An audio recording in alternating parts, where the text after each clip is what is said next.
Hello and welcome to today's webinar, Wire Drawing Lubricants, Overcoming Common Challenges. My name is Dane Armendariz and I am the Wire Association International's Technical Advisor. I will be your moderator for today's program. This program is being recorded and will be available within a few days on the WAI archives and on YouTube. If you miss any part of the presentation or want to forward it to another person, please check your email for an update on its release. It is my pleasure to introduce today's presenters. David Skaggs, Technical Sales and Applications Engineer for Bechem Lubrication Technologies. He is joined by Troy Carr, Business Development Manager, Metalworking, Lubricants and Fluid Services, and Edward Campbell, Sales Engineer for Bechem Lubrication Technologies. Okay, so welcome group. We appreciate your attendance here to the WAI webinar. As Dane mentioned, we'll talk about key elements to maximize water miscible lubricant performance. Try and give you some pro tips we've seen out in the field, some ideas of what we've come across, ways to mitigate those challenges, and ideally help your operations run a little smoother, a little more effective, and ideally more cost efficient. Less headaches all around is the goal. So higher quality product to your customers in an easier manner for you. Moving forward, we'll speak today mostly about water miscible drawing lubricants. There are other drawing lubricants used in the wire operations, but we'll focus today on water miscible. That covers a greater majority of the products that we carry, that we see in the field. Emulsions, being soluble oils, typically higher oil content. Semi-synthetics, they are generally speaking, I think, less than 40% oil by definition.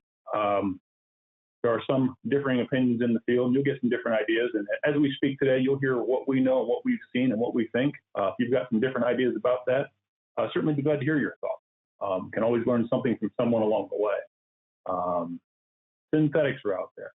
They are non-oil containing products used in the wire drawing industry. So maximizing lubrication performance. Here are the key parameters we're going to focus on how we help you achieve optimization. Concentration, pH level, conductivity, dissolved metals, biological infection, temperature, filtration. We'll cover methods to measure those, as well as methods to manage those. Some of what we know to be better than others, or more effective than others, if you will. It all starts with water. If we're using in a quench solution, maybe 1 to 1.5% or so our product, we're using 90 to 99% of your product being water. So what's so important about the water? What's in it? It being 99% of the solution maybe, we want to know what's in the water. Anyone we talk to says, hey, we use water, be it tap water, city water, RO water, all kinds of water out there. In one location, they said, hey, we use RO water, just like in the drinking fountain. I said, you use RO in the drinking fountain? They said, well, maybe not RO, but it comes in these blue bottles. They were getting ready to do a system change. I said, could you show me that? I saw this field of blue drinking water bottles that apparently they open one at a time and pour into the filter system to fill up, because their local water supply was not sufficient or of a high enough quality that they wanted to put it in their drawing system. So they took the same thing they put in the drinking water machine and put it in their drawing system. So that was a fairly unique application. City water, we get a lot of people use city water. The question becomes, what's in your city water? If you're in upstate New York, you don't have much hardness. The fizz is already in your water, promotes a high tendency for foam. If you're in Bremen, Indiana, you've got plenty of hardness. If you've ever spent any time in Lafayette, West Lafayette at Purdue University, you know the smell of chlorine and the taste of it in your city water. All of those things can have a significant impact on how your system performs, being the majority of the product in there. There are a lot of lubricant sales individuals in the industry here and on the call today. They would be glad to tell you that your water certainly impacts your performance. And the more we know about your water, the better off we're going to be, the better chance you have of success in the system. So it wouldn't be common that a lubricant provider would ask for a sample of your water to do some analysis up front to understand, are you high in chlorine by chance, which might promote corrosion? Are you high in hardness, which could create some other challenges? Are you low in hardness, which could present some foam? So Brings us to David, I had a question concentration. there. Yes, sir. David? Now, you mentioned about the concentration of the products very low in all the water. Is there something like really interesting you run into in your experiences with water? We have, in fact. Probably the best story I've got about water, other than this drinking bottle one I found. We took a sample of a customer and relatively new to us and sent it to the lab and labeled it creek water, and got a call from the lab to say, hey, what is creek water? And had to explain to them that there are streams and there are rivers, and in this case, it's a creek, and it happens to run by the plant, and that's where they get their source water for their income. So they've got a filter on that, and creek water is the most interesting water I've seen to work with so far. A little volatile depending on the season, as is city water, where municipalities pull their water from different sources, either groundwater, lakes, streams. That the input to their system controls the output to your location. So it's always good to check with your municipality or your water supplier. A lot of people have individuals that help manage their cooling towers or their steam and boiler units. Those individuals are the ones you want to get closest to in a town. They know the most about the water in the town and how it changes. So water can definitely be an interesting thing and a significant contributor to success. Moving on to concentration, a lot of people manage it with a refractometer. What you see there is an older school one. Light comes in through the front end here, goes through the sample, and registers on a scale. It is the bricks scale.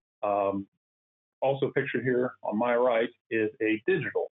Very easy to use. Put a little fluid in the cup here. It tells you the temperature. It picks the concentration. It's going to pick a concentration no matter what it sees. It's just going to guess in its best manner. I like to use the manual every now and then. It will tell you, one, you see on the left here a very clear definition between the blue and the white. On the right, you see a very cloudy. I would guess that's about 9.5. This one over here might be 0.5. This suggests you've got some free oil or some contaminants and debris in the solution. Maybe it's an aged solution. When you get a fresh charge, you should have a very definitive bright line between the two. Let me back up just a minute.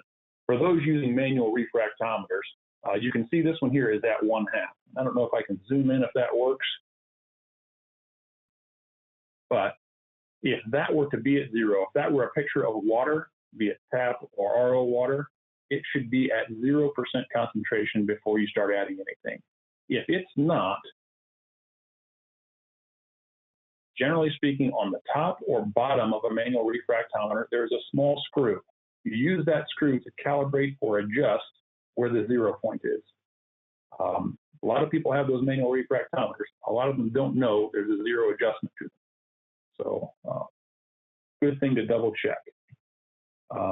Babcock is another method for measuring, also accurate within limitations. It is a chemical means of splitting out the fat or oil-like material in the solution, generally done in these Babcock bottles in a laboratory. Some acid product is added. Generally, they are heated to speed the reaction. Sometimes a centrifuge is used, and the result of that is what you see in this enlarged view here on my right. The fat-like material goes from 4 to 7% in this particular glass. So 7 minus 4 would be a 3% concentration. You would take that value and multiply it times the factor. The factor is independent of any product. All suppliers of lubricants have a factor, either in Babcock and or refract. The reading you get sometimes needs to be multiplied by the factor to get the true calculated concentration in the tank. This is done by a few people and always in our lab. We'll see later in our lab report. We check concentration several different ways. They are all accurate and have limitations. So it's good to check a couple of different directions. Oftentimes people will check with a manual refractometer several times a week, and maybe a Babcock once a week. Full alkalinity is a test done in our laboratory. Frequency of measurement, we would normally see in a plant, people check this daily to several times a week. It's not every day, Monday, Wednesday, Friday, things along that line. We would like to check it monthly in the laboratory. It's good to get in contact with your lubricant supplier. They'll want to know. Monthly is usually usually accurate enough, unless there's something going on in the system you're trying to look at closer. Having those sequential data points, one after another in regular intervals, really tells us a lot about the health of the system, and it helps us predict what's going on in the system. If you've got some challenges, we can look back historically and see what has it done or what does it normally do. Viewing the trends in a lab report are far more important than any one set of data. So what's affected by the concentration? Lubricity, dye life, bioresistance, foam, all of those are products that are in the concentrate and get added to the tank every time you make an addition. Maintaining concentration is critical to the consistent success of your tank over time. Those can control residues, cleanliness, corrosion in the machine, and really the overall cost. If you're not running a high enough concentration, you can run into excessive dye wear, tooling wear, capstan wear, things like that, driving up equipment costs. If you're running too high of concentration, you're really spending additional money that maybe you don't need to on lubricants to operate your system. So, methods to manage concentration. There are several we see in the field. The most common we see is manual. Somebody runs around, measures the tanks, writes down the values they get, and then someone else takes a corrective action. Here's a guy doing a manual method. He's trying to empty a flood with a bucket. And he gets after it a little bit. He gets a few pails over the fence, starts waving to a buddy, hey, out on the floor. He realizes, you know what, this is kind of wearing me out. There's got to be a better way. And there is. Mixing valves. Enter the mixing valve or mixing pump. There are several different chemical mixing valves. They generally are operated by in this case, it's a small orifice or venturi style. Water pressure comes in.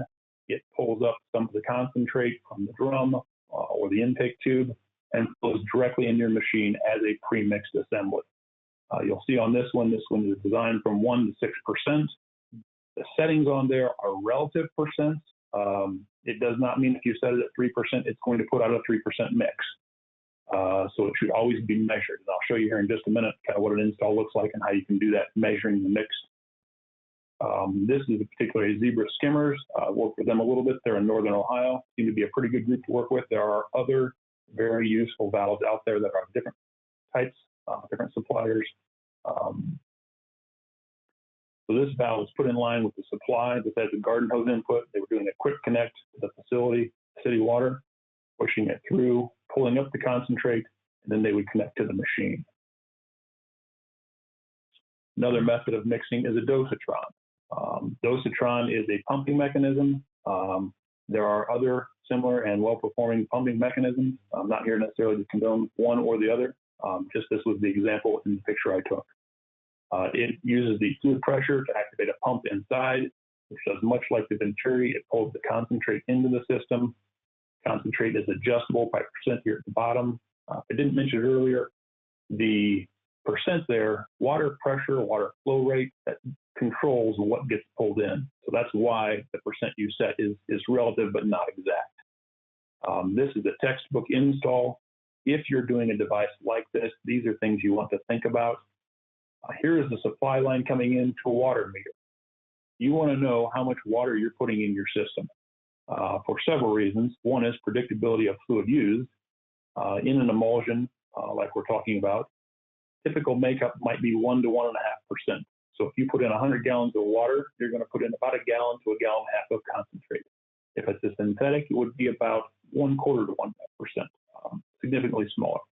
But knowing that inlet volume, both on your systems as well as your cooling towers. A lot of people that have wire drawing systems have cooling towers in their industrial operations. Anywhere you can measure and calculate the water, for this case, this is always water that doesn't go down the drain. When you buy water from the city or from the municipalities, they will charge you for supply and waste disposal.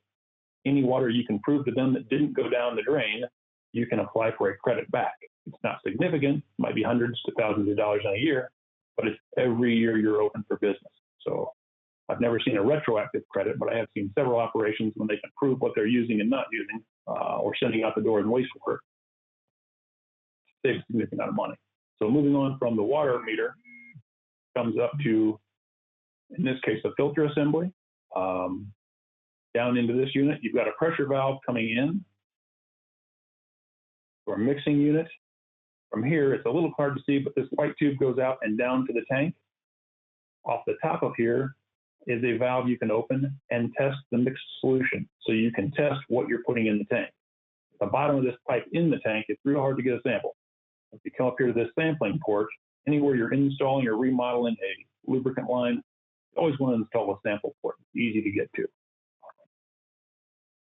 Makes your life and the lubricant supplier's life a whole lot easier when they say, hey, can you get me a sample of that product? Nobody's got to dump down in the tank. Moving on to pH. 1 to 14, as everyone knows, generally city water is somewhere around the 7, somewhat neutral in the middle. Methods to test pH. There are meters, there are strips. If you're using strips, they do sell strips in 1 to 14 range, but there's really not enough differentiation in the ranges we're going to talk about. You want to get a pack that's a little tighter. This, I think, was a 6.8 to 10. Generally speaking, our lubricants run, most I'm familiar with, in the high 8s to low 9s. So that's the area you want to concentrate on. And be sure that the test equipment you've got is either calibrated or within the range that's useful. Frequency, along with concentration, a lot of people will test pH. It's a good indicator of the health of the system and something you want to keep an eye on. We'll test it every time we get a sample in the lab, routine testing there. Again, along with the concentration, maybe not necessarily daily, but it wouldn't hurt, but a few times a week, once a week is a good idea. You want to make sure they stay healthy.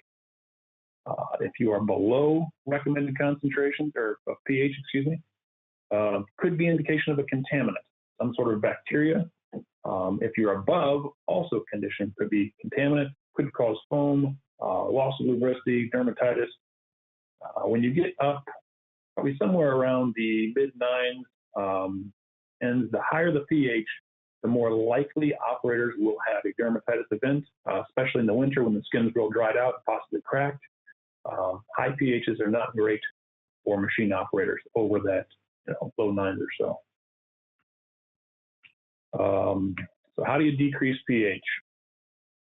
Dilution is one. If you're running a 5,000-gallon tank at 4,000 gallons, you could add some water, and that would pull down the pH. We don't typically recommend in our industry, or at least in our organization, adding of an acid. Acids are a very low pH product, indeterminate result on the solution. We've never recommended adding an acid. I've heard of it in the industry. It's not an action I'm familiar with or that we currently recommend ourselves. To increase pH, we typically recommend a two-step process, one being a pH booster to around the high 8 range, maybe 8, 7 or so, and a pH buffer, pulling that up to a 9, 9.1, 9.2, right in that range. That'll help hold things in place. So our products typically run high 8s to low 9s. That's the ideal range. Easily tested electronically or by paper methods. David, I had a question there. You mentioned a two-step process. Is there a one-step process that's just about as efficient and effective? There certainly is a one-step process. What you could do is you add booster only or add buffer only. Ideally, you're going to do both of these. Use the buffer, which is a more cost-effective product, use the booster, which is a more cost-effective product, up to the target range, and then the buffer to bring it up just a little higher and hold it in place. That buffering agent helps stay. If we recommended you use entirely the buffer to bring it up, you spend a little more money to get it there. So using the booster is a little more cost-effective process in this two-step. I have heard of only using the booster product. We believe adding the buffering agent helps. Longer term, over time, we think you're going to have better success and less movement in the pH if you use that buffer. So the most cost-effective method we know and recommend from our organization is the booster up to 8.7 and then the buffer up to 9.1, somewhere in that area. Thanks. Thank you. Good question. So conductivity. It's exactly what it sounds like. It is how conductive is the solution. Here's kind of a battery and light example from elementary chemistry class. It works just like that. The higher the conductivity, the more likely it is to produce electricity and or light a light bulb for you. Works a lot like pH. There are meters out there. Some plants have them. They become a bit of a management issue. You've got to keep the probes clean and wet and well maintained and calibrated. Many plants don't have them. It's not an issue. In routine sampling, I think most of the lubricant providers out there will provide you a conductivity number. It's influenced by concentration, the type of metal you're running, the temperature you're running at, certainly water quality, as we talked about, the factor on all of these, and filtration. If you've got good filtration, you're getting the fines out. If the fines are staying in there, generally speaking, they're metallic fines. Metallic fines increase the conductivity. Driven by the metals on the org chart here. So free oil, there's a question about free oil. We added this slide. Method for testing is usually volumetric. Frequency, we will check it routinely in the lab. When we get a sample, ideally monthly, can be influenced by contamination, mixed instability, age of the system, temperature. It can look like what you're seeing here. It can be some slight oil float. It can be mixed in with copper fines and become a little heavier soaps. What you see across the top of here is somewhat of the age life cycle of a semi-synthetic or an emulsion here. Begins as it gets more and more free oil, and this is one that is split or has a significant amount of free oil mixed in the solution. When running in the machine, it might look closer to what you see just to the left. It would be mechanically mixed, but have inconsistent lubricating properties. A way to check that is to pull a beaker and let it sit on your desk for the day. If it looks like this one here on the right, you've definitely got an issue going on that requires some attention. Here in this bottom picture is a synthetic. When the synthetic is in the tank, freshly mixed, it generally looks fairly clear. Sometimes they'll be a bit yellow or amber. Over time, this particular product would be higher in conductivity. It is blue. It has absorbed a lot of copper. Copper is not a great lubricant. So in a synthetic, you won't see any oil mixed in. It would pop to the top if it were there. On an aged synthetic, it's a little difficult to see. Some synthetics don't pull in copper, and so they'll still look clear. But in any synthetic system, any free oil you'll see would bounce to the top real handy and could be skimmed off by a number of devices. Dissolved metals. There are methods for testing these with strips, as well as an X-ray in the lab. Dissolved metals influenced by your filtration, your dye conditions, lubricity in the tank, and detergency. Better the lubricity you have, the less fines you're going to make. The less fines you make, the less surface contact is available in the solution. Here's copper sulfate being dissolved into a solution. The more dissolved metals you have in here, the darker the solution becomes. Biological activity. Method for testing, the most common I know of is the biosticks. There are a few different organizations that make these. They all operate fairly the same. You fill a small vial with fluid, you dip a stick into it, you can set it in an incubator, and within about 2 to 3 days, you have a reading. That reading looks like either activity on the bacteria side or the mold and fungus side, or not. Ideally, you don't have it. Frequency of measurement. Most of the plants I work with do it weekly or bi-weekly. We'll do it every time we get a sample routinely in the lab. It is influenced by concentration maintenance, pH level. Bacteria doesn't like high pH. Water quality. Tramp oil. Tramp oil acts as a food source. Your lubricant system is about an ideal condition for bacteria. It's warm, it's moist, there's free oil as a food source in the solution otherwise. Bacteria love it. They get a chance to get started, they will grow. Housekeeping is certainly a factor as well. How to manage it. So again, the output of those vials are the back sides of the pads and whether bacteria grows on it or does not. You read this by 10 to the second, 10 to the third, 10 to the fourth. We recommend taking action in bacteria when it's around 10 to the fifth. For bacteria, you're going to want to use a biocide. The most common biocide I'm familiar with in most plants is Grotan. Molds and fungus, you would want to use a broad spectrum fungicide, be it Proxel BC or Kathon 886. Most people are familiar with those.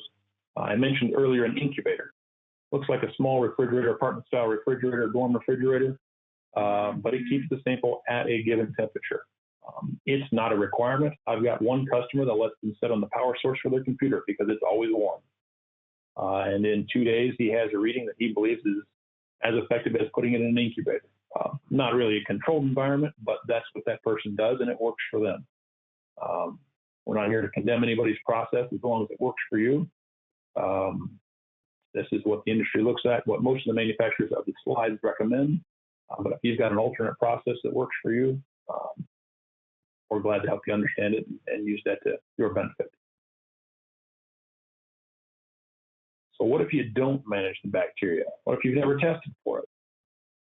Well, bacteria, once it gets a start, grows exponentially. Here's in the first hour kind of a graphic to show what happens. Within 5 hours, you've got over 3 million active bodies. In 1 milliliter of contaminated solution, you can have up to 25 billion microorganisms.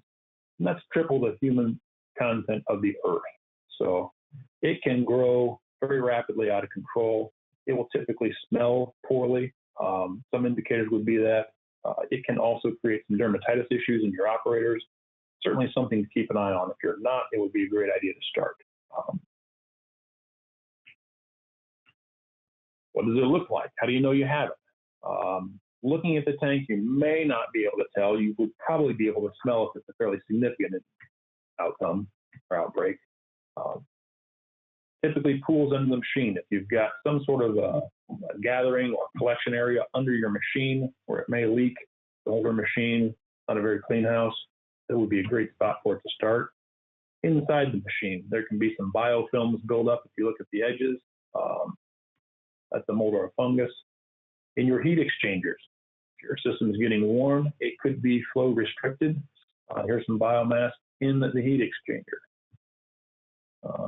Here is inside the draw box. You can look at the back area there, kind of that slimy gel-like material. Doesn't look like it belongs. Similar biomatters there. Here is an edge seal, kind of a bristly edge seal, just filled with the biomaterial. In bacteria, you'll be able to add a biocide to the tank, the fluid. It lives in the fluid. Molds and funguses typically live on the moist, warm, wet surfaces above the fluid. So you may actually have to do some physical cleaning, scraping, scrubbing to get rid of those. Talk about detergency. What we see here, we sometimes refer to as Guinness foam. Love to talk about that after hours. In a plant, it generally indicates mechanical issues. Method to check is visual or brush in a bottle. In a lab, we'll put a specific amount of lubricant or detergent fluid in a graduated cylinder and agitate it with a brush. And doing so gives us an indication of what is the detergency of the product. Frequency of measurements, when you're checking the system for concentration, otherwise, always want to look at what's on the tank, what's in the system, what's the machine operator saying, obviously daily, so you know what the machine's doing normally, get a feel for its trends and standards. We're going to check it in our routine sampling monthly and give you some indication of what we think. Influenced by water quality, as we talked about a little earlier, helps to form soaps or insoluble mixtures, can be a contaminant driven. If you've got, I've seen mop water is detergent, floor soap, and mop water. Sometimes finds its way to the wastewater pit. Sometimes it finds its way to the closest fluid tank available. Ideally, it would never make it into wire drawing operation, but if you see a lot of bubbles you didn't expect and some floor soap near a mop bucket near your lubricant tank, it can sometimes be easily explained that way as well. We talk a little bit about selective depletion. In maintaining your concentration regularly, you're putting back in all of the products that were designed in the lubricant, one of them being detergency. So by proper maintenance of your concentration, you're putting back that detergency piece, which helps with carrying the fines, keeping a clean machine, keeping a clean product for your customer. So in managing detergency, we talk about foam. This is a picture of foam driven by bacteria. Bacteria can cause foam. I don't see it very often. I don't know that I've seen it in person ever. I was able to get a picture of it. It tends to look a yellowish brown. Again, a simple addition of Grotan, 12 hours to a day or so, and that will take care of itself. Methods to increase detergency: you can boost your concentration, you can boost your temperature. Water source, checking the quality of that or changing it, and additive. Depending on the type of water you've got, again, if you're in upstate New York, your city water comes out at 10 to 20 ppm hardness. Your fizz is already built in. You don't need to add a lot of detergency boosters. If you're in Bremen, Indiana, or Lafayette, Indiana, you've got about 300, 350 ppm of hardness in there. And to get a similar level of foam or detergency, you may need to have some boosters in there. Generally speaking, lubricant providers, there are regional products. You'll find them in hand soaps, lotions, and things like that that take into consideration what are the local water conditions. A lot of times lubricant providers will make a standard product and then adapt as necessary where they do need to regionally to get the desired outcome. Back up here. Okay. So down right, we've got a picture of a filter box foaming out over the filter paper. Foam in the tank is good, as you see in the top right corner. Foam out of the tank or on the floor is not desirable. In this case, that filter box is overflowing. Generally, it's due to too small of a filter assembly, too high a volume. In this case, they've got about a 3-inch pipe supplied neck down into a 6-inch inlet. So they're pushing the desired volume of the tank through a 3-inch pipe coming in there at very high velocity, very turbulent, splashing around, and that's driving that foam. We've identified that issue, helped the customer with it, and made a recommendation that they, in their maintenance, change the inlet size or the flow rate to that. Be done either by adding an electric control to the motor and or changing the pipe size there. Again, to decrease foam, you can change concentration. Running the temperature up a little bit will help mitigate it. Changing your water source and investigating mechanical issues. Is there something cavitating, something causing a leak inside? Temperature. So the temperature range most of our products run and are recommended is around 105 to 110. To some extent, you need to be that warm to activate some of the chemistry inside to get the best detergency. The way you build up heat in a system, generally speaking, is by running product. The mechanical energy from running the product helps you to build temperature in the solution. Most facilities I'm familiar with, they have the ability to remove heat by heat exchangers, cooling towers, and the like. Most of them do not have heaters in the tank. It's not unheard of, but it's certainly less likely. So get into that range. Much above that, there are reasons certainly to run higher, maybe even 115, 120, somewhere around 125. If your operators are in the tank, they're going to say, hey, that's pretty warm. So operator safety is always the highest level of concern. For the product itself, 105 to 110 for our products typically is the targeted range. Maintaining that consistent temperature helps you get a consistent outcome and understand what to expect. And the same goes with many of the other parameters we talked about. Keeping them ideally varying very slightly from the upper control limit to lower control limit, keeping that line as flat as possible on all of these parameters is the goal. You'll get the most consistent machine performance possible. Regarding the temperatures, I just had a quick question. Do you see them, like say in a plant with multiple tanks and baths that run different temperature ranges on the other machines, or they all pretty consistent across the floor? A lot of times the heavier the drawing operation, typically the higher the heat buildup. So we'll see in rod drawing operations, individuals will have an excess of heat they've got to get rid of. If they don't have a good heat exchanger on there, their temperatures will certainly build up. In very fine wire operations, there's just not enough mechanical work being done to build the temperature of the solution. It certainly depends on the volume in the tank. If you've got a couple 100-gallon tank versus a couple 1,000-gallon tank, that can be a factor. If you've got indoor or outdoor tanks, the ambient temperature can certainly drive that as well. We see, to answer your question, we see a wide range of temperatures. 105 to 110 or so is about where we would recommend running. Maybe a little warmer if you're trying to investigate boosting the detergency or the cleanliness a little bit. And if you can't get there, you just can't get there. Maybe we need to look at a specialized product that's better at running at lower temperatures. As I mentioned, a lot of those fine or extra fine, ultra fine wire processes simply can't get there. And maybe they add a heater. Maybe they don't need to. Maybe they perform well without it. So certainly individual case, but we do see a wide range of temperatures, no question about it. Thank you. Filtration. Yep, absolutely. Filtration. So everybody's familiar with a coffee filter, and what happens if the coffee filter fails? You get grounds in your cup. Much the same can happen in an industrial format when your filter media fails in such a manner. This is a drum-style filter. You see a leak coming out between the drum and the interface of the filter media and the chain. Generally speaking, on the drum, there's some type of a seal format, and it may even be just pressure against the lower chain or carrying belt. But when that fails, you'll get a bypass of the filtering operation, which is not unlike coffee grounds going into your cup. In this case, you've got used lubricant going back into your fresh or clean tank. This bottom picture is an example, or appears to be an example of what a filter should look like and maybe what it should not look like, or what should draw some concern.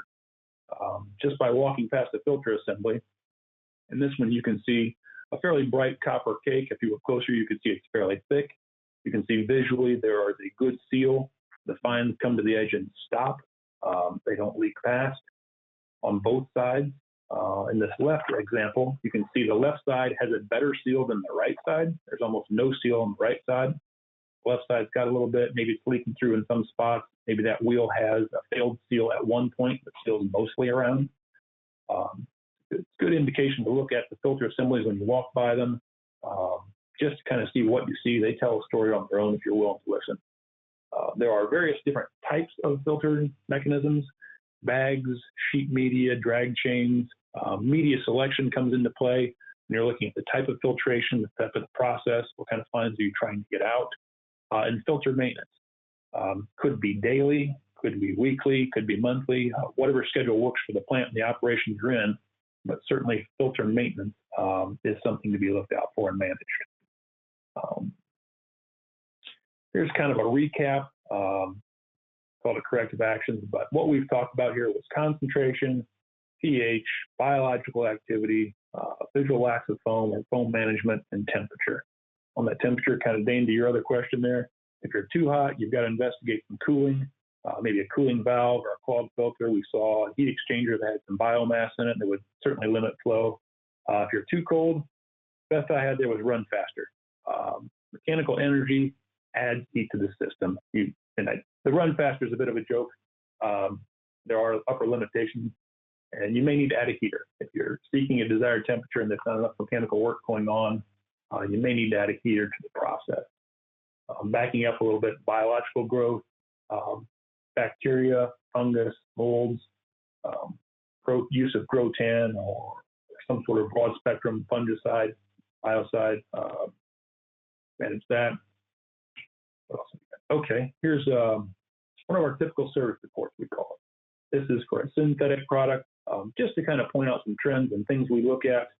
You can see my pointer here, looking at conductivity. A lot of times conductivity in dissolved metals will tend to increase with the age of the system. This particular synthetic does not pick up copper, so we won't see those copper numbers increase significantly. But watching the trend as we go, in this area, in this blue box, we see it jump up a little. Over here, we see the dissolved copper go up just a little. A lot of times, as I mentioned, those two parameters will climb together and we look at them together. When one jumps and the other does not, it might be an indication of, was there a contaminant? Something happened in the system. An example of that might be right above that, where we go from about 4,000 to 6,500.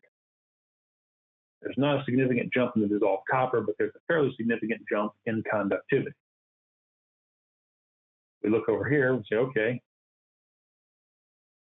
their pH went from 9 to 9.3 in that same time frame. So they've made a pH addition or an increase. Maybe it wasn't that, maybe it was their concentration. Looking over here, the concentration went from 3.6 to 5.5. As we talked about, concentration certainly has an impact on pH as well as conductivity. So they've jumped up a little more than 2% here, which probably boosted up their pH and may have drawn up their conductivity. In the report here, looking at pH, we talked about bacteria. Bacteria, the byproduct of bacteria is acidic. It will tend to pull down your pH. Looking at this 9.3 in pH, over here we've got a bacteria reading of 10.5. We would suggest some action, reactive action, to manage that bacteria, because in doing it, so having that present, the byproduct of the bacteria has pulled down their pH. It went from 9.3 to 8.7. So I'm looking at that, we'd say, okay, there's biological activity. They manage that. In this case, it looks like from the dates taken on our report, that's the date sampled, the date the lab received it, the date it was reported back, it looks like between April and July, they have cleaned out and changed the tank. Conductivity reset from about 5,700 down to 1,600 for this product. So in looking at the report, you can see we like to do it about monthly, ideally. We can see trends, we can understand what's going on. A lot of times we can tell you what to do and how to do, or why you're seeing what you're seeing, simply by looking at this lab data. And having regular samples in the lab helps us produce these charts and then understand the trends there. And that, I think, is about the end of my time. On our last slide. Yeah, this is Dane. We'll get to the questions. I do want to thank you, David. That's a lot of great information, very helpful to managing lubricant baths. But I wanted to ask you, is there one key takeaway from the entire webinar you'd like the participants to really focus on and remember? Absolutely, Dane. If you don't do anything else, manage your concentration. Understand what's in the tank and manage it as frequently as possible, as close to your targets as possible. In doing so, by making small, frequent additions of concentrate, you're getting back into the system what the manufacturers of the lubricant have designed to be in the system. You're avoiding selective depletion. You're getting in the biocides, you're getting in the pH boosters, you're getting in the detergency additives. You're getting all the good stuff in the drum in the tank. Having it in the drum is great. Having it near the tank is wonderful. Having it in the tank is what's going to help you. So lubricant in a drum in the corner won't help you. Lubricant in the tank, small frequent additions, managing your concentration, that's the key to success. Great. Okay, we'll get to the questions from the participants. And the first one is, what is the best water to use? I will try and avoid making this one statement. I could make it for about each question you've got. It depends. If I could start with the purest water and put in what I wanted, that would be the goal. So a lot of times conditioned water, treated water, RO or DI water, that gives us almost a zero starting point. The purest water we can come up with is the best starting point, I think. And then we can go from there. If we need to maybe increase the hardness or do some other things to it. If I can jump in, David, this is Troy Card. Yeah. I'll just add to it from my standpoint. Typically, what we try to look for here, Dane, is the water hardness is maybe between 80 ppms and 150 ppms as a starting point. So in some cases where your water is very hard, you need to make a combination of that city water or hard water and the RO or DI water. In other cases, the water that comes out of the tap is perfectly fine as a starting point. So, but typically what we try to do is manage that hardness over the course of the system life. That gives us best operating practice at that point. Thank you, Troy. Thank you. The next question that came in, Yeah, and I believe this is about when you were talking about the factors for you determining refractometer testing. It says, Okay. what are the contributing factors on what determines the factor of the solution? For example, what is the difference in a product with a factor of 2 versus a factor of 4? Okay. On a visual refractometer, what you're seeing is the refraction of light through the solution. So the way the light is bending, there is a corresponding scale to that. When a product is developed, its intended concentration use range is maybe 5 to 15%.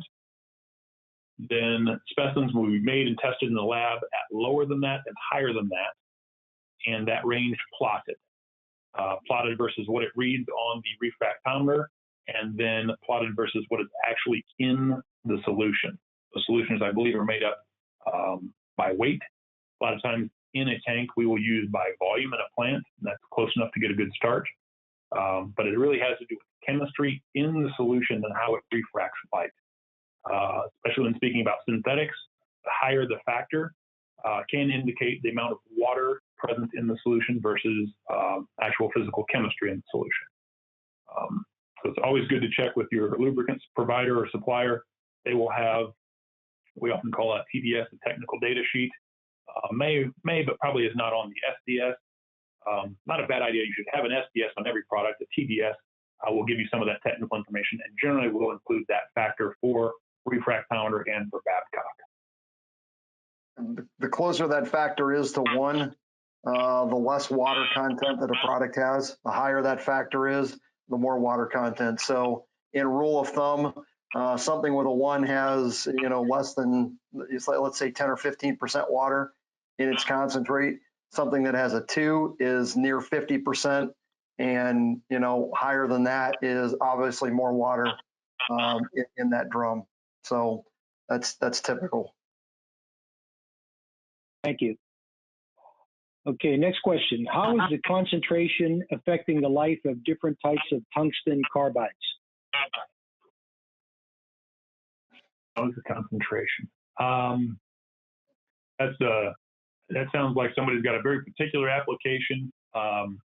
In general, as we talked a little bit about lubricity, the higher the concentration, generally speaking, the higher the lubricity. The higher the lubricity, the less frictional wear you're going to have on tungsten carbide tooling or otherwise. So I guess, how does concentration impact that? Generally speaking, higher concentration promotes less friction, less wear, and hence longer life in tungsten carbide. I'm assuming they're talking about tungsten carbide dyes, but maybe it's something else in the machine as well. There is a point of diminishing return.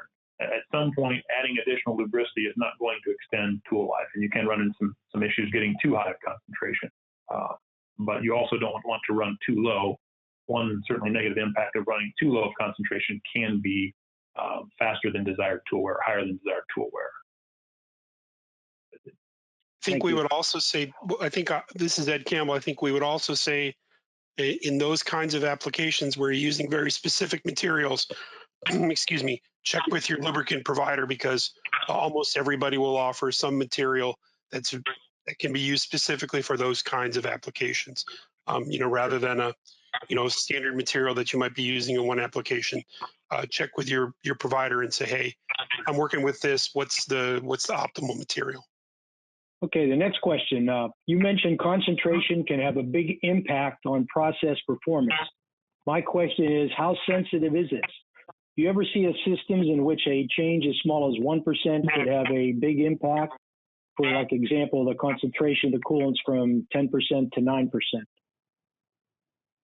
Okay, that's a very good question. That 10% to 9%, I would suggest that generally speaking, especially on a fresher coolant, you would not see a lot, or would be difficult to see the performance change, I think, basket to basket or reel to reel in wire. If you ran a basket at 9%, basket at 10%, unless that is, I'll say, the physical breaking point of the system. If there's a condition in product, maybe you've got some questionable rod or questionable process wire, got some porosity or some other issues going on, and if you're at 9% and you run up to 10%, all of a sudden it runs a lot better at 10. Then we would recommend you stay at 10. In a quench solution where you're at 0.5 to 1%, certainly 0.5% can be a factor. It's all or nothing in that system. I've had a customer that's had manual refractometers and sent them out for outside calibration to a third party like they were measuring instruments. I would suggest that's the only location that I'm familiar with doing that. Generally checking those, resetting them with tap water or RO water, calibrating them to 0 is sufficient. If they're a couple points off, a couple percent higher, a couple percent lower, not likely noticeable on the day-to-day operations out on the floor. It's not uncommon that we get a sample in the lab and our readings will run different than a plant's reading. They should be fairly consistent. We should always be close, but maybe a few points, few tenths higher or a few tenths lower, because we've calibrated our machines differently than they've calibrated theirs. So on a rod drawing machine, if you're at 9 or 10%, I would suggest that there may not be, or it's not likely, a distinguishable difference unless there's some other things going on in the system. Troy, do you have anything to add on that? No, I think that's accurate. I would suspect that under most normal conditions that a 1% difference in a lubricant concentration should not make a significant impact on the process. Great. Next question. If pH is high, what are the recommendations to decrease it? We talked a little bit about that. High, the question is, okay, how high is it? At some point, it becomes a danger to the operators. I have heard of in industry some people adding an acid or a very low pH product to bring it down. We have not done that. Ideally, you've got maybe a little room in the tank and you can add some water to dilute the process. Diluting it with water is one of the safest methods I know for the solution involved as well as the operators. Bacteria, I would never encourage a bacterial impact, but if you had bacteria in the system, bacteria will pull down pH as well. We talked about the byproduct of bacteria is acidic, and the bacterial infection will pull down the pH inherently. I would suggest, or if I can interrupt in here, I would say that Dane, really to that question, dilution is really the only real and best answer. If you make an acid addition of any type, that is the same as doing the process of the Babcock. So you are in effect splitting an emulsion out and breaking it down to where it can't be used. And the danger of ruining the whole system is relatively high. So from my perspective, I would not recommend that, but really dilution is the only real good option in this case. Thank you. Next question. Will a high conductivity measured in the solution result in higher incidence of wire breaks? I wouldn't say high conductivity by itself would indicate that, but high conductivity or the factors that promote high conductivity would or could promote wire breaks. One of those being fines or contaminants in the system. If you've got a lot of fines in the system, it may indicate poor filtration. A high level of fines in the system will certainly increase your conductivity. If you've got a contaminant in the system, that may be a lot of cleaners, floor cleaners are similar. We see floor cleaners falls victim on the first list of things we ask about when there's something going on in the system. Is there a chance somebody's put something in there that doesn't belong? And usually the answer is get back, well, we certainly hope not. The reality is it does happen. A lot of those floor cleaners and cleaning agents, machine cleaners, things like that, those are typically highly conductive products. Another example is biocide. They are high conductive as well, but I would not say making a biological or biocide addition would increase your chances of a wire break. So again, it depends. It really is the reason why we look at multiple variables in this case, why we track conductivity and let's say the copper ppms in the system, because of those two things running hand in hand. Now, the copper's most likely the most likely source to raise your conductivity, in a copper wire drawing system. And a lot of copper in the system will promote wire breaks. So that the theory of those going hand in hand is a bit true, but it has to be looked at from your supplier to say, here's the reasons, here's the things that are going on, this is why we see what we see, more so than just saying conductivity high, that creates an issue. Thank you. We're running out of time, but we're trying to get a few more of these questions in. In regards to the dissolved solids in solution, what is the optimum ppm, and at what ppm would you believe you would have lubricity issues? Optimum's an easy one to answer. Optimum 0, but very unlikely to have in a system. Depending upon the type of system, we typically set the rule of thumb with a rod mill tank, something like that, at say 4,000 ppms. With an intermediate system, maybe in that 2,500 to 3,000 ppm range. But it is dependent upon process and the products that you're running. Some products, like I would say, magnet wire is more, finicky than building wire, for instance. So there are differences in the type of process and the wire that you're drawing. Thank you. Does biological activity affect the dyes and lubricity, over lubricity? I think it can impact the lubricity to some level, absolutely. And impacting lubricity then, therefore, can drive higher dye wear or different dye wear than targeted. Ideally, you want none. If you can have 0 bacteria, that would be the goal. It does not affect it as much as maybe concentration or some other things, pH being mixed stability and things along that line, but it certainly is or can be a negative impactor to lubricity and otherwise in the tanks. Okay, this will be the last question we'll take, and if we didn't get to your questions, please feel free to call David, Troy, or Edward, or your local supplier. Here's a question. As a dye supplier, many times we see dyes sent back to us that are packed with copper to the point it nearly closes a hole in the dye. What is it we can recommend to those customers so the copper deposits don't build up on the entrance of the dye? Okay. Yep. A lot of times they're sending those back when they're impacted dyes. That is an indication of a few different things, or can be. And for those that are out there that do make wire and do send those dyes back, from what I've heard, the dye suppliers would like, if you can, to leave the wire in and give them a couple inches before and a couple inches after the dye. If you've got a dye in question, don't cut it out, don't pull the wire out. Cut a few inches, maybe 3 inches ahead and 3 inches behind that dye, and send them the whole section so they can look at the wire coming in. They can pull it out themselves and look at how it impacts in the dye and what kind of dye angles you're seeing. And they can look at what the dye is producing. It gives them kind of a complete story. Now, that said, reasons for impact that are fines building up at the face of the dye. Most dyes are used in series. There's a dye before and a dye after. All dyes create fines. Any wire drawing process where you're running it through a dye, you're creating some level of fine. You've got to manage those fines ideally with the proper lubricity and proper detergency.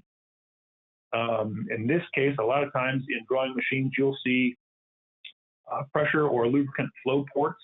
Some are directed right at the face of the dye to wash off that. Those ports can get clogged with biological matter, with rags, with wire pieces, with other fines. So if filtration is not up to ideal levels, you're going to have more fines rolling around the system. If detergency is not up to ideal levels, those fines are going to stick places they don't belong. One of those most likely places is at the face of the next dye. They're going to get carried in over the wire, come off on the front edge, and get stuck on there. The more the dyes build up, they impact, they restrict the entry angles of the dyes, then they get pulled in, basically they wedge the wire and the wire breaks. We had a question before the seminar about wire breaks and what causes them. There's quite a laundry list or fishbone solution to what causes wire breaks. Impacted dyes certainly can be driven by temperature, detergency, lubricity, and flow. Got to have flow with the lubricant. Super. I'd like to thank today's presenters, David Skaggs, Troy Carr, and Edward Campbell. You guys did a great job.